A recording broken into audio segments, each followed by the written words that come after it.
कहाँ की रहने वाली हो सुल्ताना? नहीं। ये जो बच्चा तुम्हारा गोद में है, तुम्हारा खुद का बच्चा, हाँ, खुद का बच्चा है। तो इसे बेच क्यों रही हो? मेरा आदमी खत्म हो गया है। अस्सलाम वालेकुम दोस्तों, हालत इतनी बुरी हो चुकी है कि एक मां अपने बच्चे को 20,000 में बेचने के लिए हॉस्पिटल पहुंच गई। ये मामला है यूपी के बुलंदशहर का, जहां सुल्ताना नामी एक खातून, जिसके पति के सड़क हादसे में मौत के बाद इसके ससुराल वाले और मायके वाले इसके साथ नाता तोड़ दिए।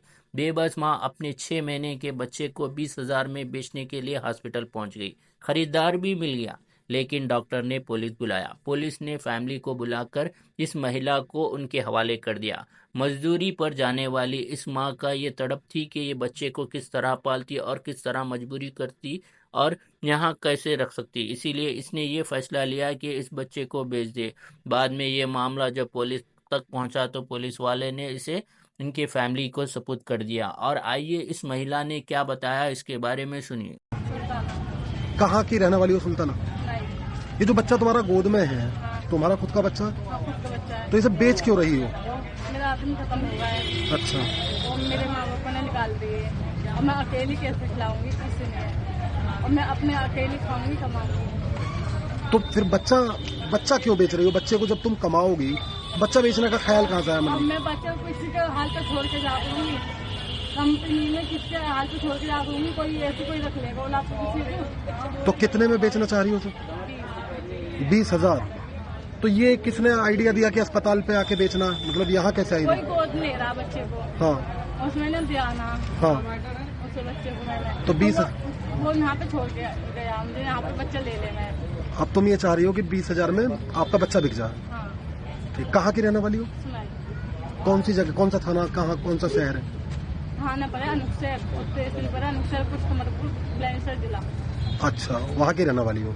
पति की कैसे मौत हो गई तुम्हारी की? एक्सीडेंट से। एक्सीडेंट से। और परिवार वाले भी तो होंगे उसके। और कौन कौन है? परिवार वाले सबसे पहले खत्म होगा 20 साल पहले। अब कौन है तुम्हारे परिवार में बाकी? और मेरी सास है, सास कैसे रखेगी, बड़ी बुरी है वो। जहाँ से तक वक्फ का मामला है, तो हमारे बुजुर्गों ने बड़ी तादाद में अपनी personal properties certain charitable purpose के लिए वक्फ की है। और इसमें ये लॉ है, मुल्क का भी लॉ है, इस्लामिक लॉ भी है कि once a waqf is always a waqf, कि जिस प्रॉपर्टी को एक बार वक्फ कर दिया गया फिर ना उसको बेचा जा सकता है और ना ख़रीदा जा सकता है। और अपने मुल्क में more than 60 to 70% Waqf properties in the form of मस्जिद और दरगाह और कब्रिस्तान हैं। और अपने मुल्क में ऑलरेडी वक्फ एक्ट 1995 मौजूद है। फिर 2013 में गवर्नमेंट ने सर्टेन उसमें अमेंडमेंट किए, तो पूरे मुल्क में इन कवानीन के तहत वक्फ प्रॉपर्टीज़ को मैनेज किया जा रहा है। और हाँ, ये ज़रूर है कि बाज़ प्रॉपर्टीज़ पर इंक्रोचमेंट है, उसको हटाए जाने की ज़रूरत है। बाज़ प्रॉपर्टीज़ पे गवर्नमेंट की बिल्डिंग्स बनी हुई हैं, उसका किराया मार्केट रेट के हिसाब से वक्फ बोर्ड को दिया जाए, यह हम लोगों की डिमांड एक अरसे से है। लेकिन फ़िलहाल अभी हम नहीं समझते कि किसी किस्म के अमेंडमेंट की ज़रूरत है। और अगर गवर्नमेंट फील करती है कि अमेंडमेंट करना ज़रूरी है वक्फ की हिफाजत के लिए, तो मैं ये समझता हूँ किसी भी डेमोक्रेसी में ये लाजमी और ज़रूरी है कि जो उससे के स्टेक होल्डर्स हैं, कम से कम उनके साथ सलाह मशवरा किया जाए और उनके मर्ज़ी के मुताबिक जो भी अमेंडमेंट हो वो किए जाएँ। देखिए, हम तो पहले से ही बोलते हैं, हमको बीजेपी की, आरएसएस की नीयत में ही खोट लगती है।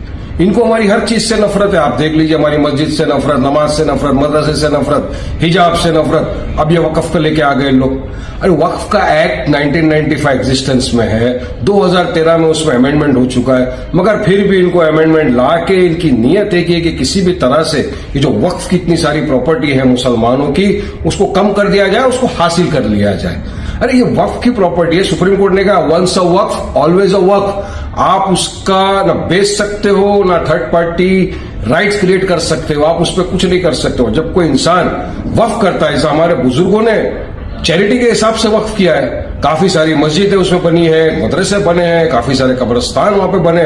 तो जब कोई इंसान एक प्रॉपर्टी को वक्फ करता है तो उसकी कानूनी प्रतिक्रियाएं होती है, उसके बाद गवर्नमेंट का गैजेट आता है, नोटिफिकेशन होता है, उसके बाद वो प्रॉपर्टी का ये होता है।